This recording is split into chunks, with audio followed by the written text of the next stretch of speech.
My name is Finn Doster and welcome to my TED Talk, Inside the Mind of Someone with ADHD. Have you ever been trying to focus on one task at hand and all of a sudden find yourself daydreaming about some random situation that'll never happen? Fidgeting with some object near you, going on your phone for endless periods of time, or just saying and doing stuff that doesn't make any sense without thinking about it? Well, then you might have ADHD. Attention deficit hyperactive disorder is one of the most common neurodevelopmental disorders among children today. It leads to having trouble paying attention, having impulsive behavior, and being overly active. In the next 7 minutes, I'm going to take you inside the mind of a person with a bad ADHD case and show you what it's like to live with it. In 2016, according to a national parent survey done by the CDC, around 6.1 million American children have been diagnosed with ADHD. That's around 9.4% of the population. There are around 388,000 kids between the ages of 2 and 5 diagnosed with it, 4 million from ages 6 to 11, and 3 million from 12 to 17. Studies have shown that it's more likely to occur in boys than girls, with the boys' rate percent being 12.9 and 5.6 for girls. ADHD was first diagnosed in 1902 in England, and since then the number of cases have been skyrocketing.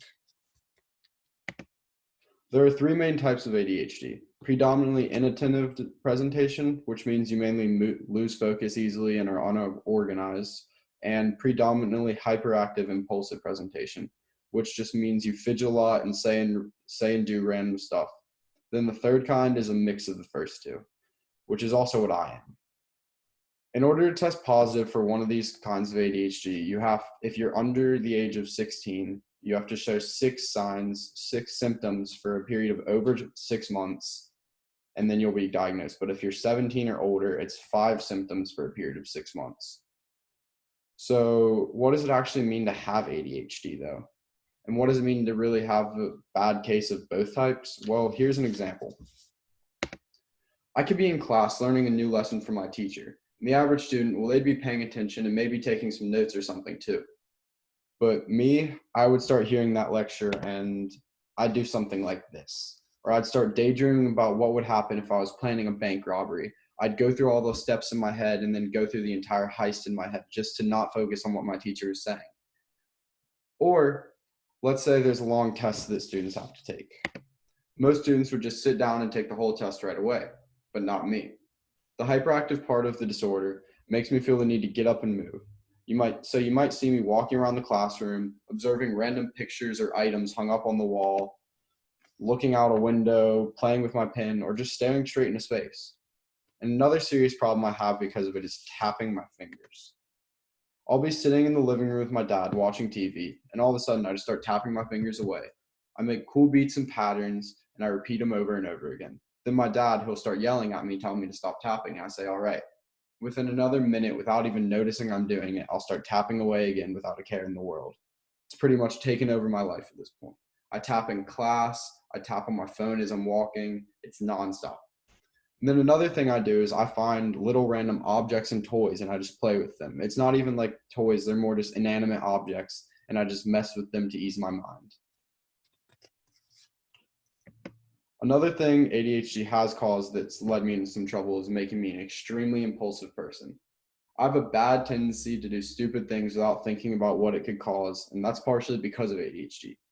An example of this happened last year during lunch one day. I was going to Zaxby's in Luke Brennan's truck, but I was riding the truck bed along with Michael Paul Moulton. When we got to Zaxby's, Luke pulled into the parking lot, and I looked in front of me, and I saw 2 cars full of CFA students. I looked behind me, and there was another. So I knew that it was going to be really crowded that day there, so I wanted to be first in line. So I looked to Michael Paul, and I say, hey, let's go get first in line. And he's like, all right, yeah, let's do it, totally thinking I was joking. And by the time he realized I was serious, I had already jumped. And at that time, Luke sped up to pull into a parking spot.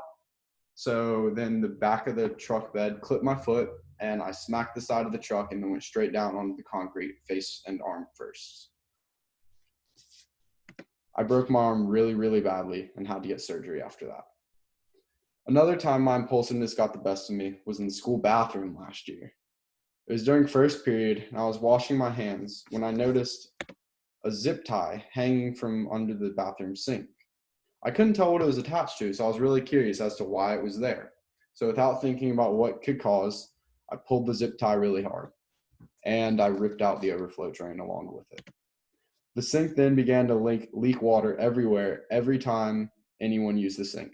The school had to get it repaired, and it took weeks. There was only one bathroom sink available in the boys' room. It made multiple teachers and students angry, but when they asked me about it, I said I was just simply being curious and impulsive. There are a lot of different medications that you can use to try and lessen the effects of ADHD. Some of these include Adderall, Ritalin, Concerta, and Vyvanse.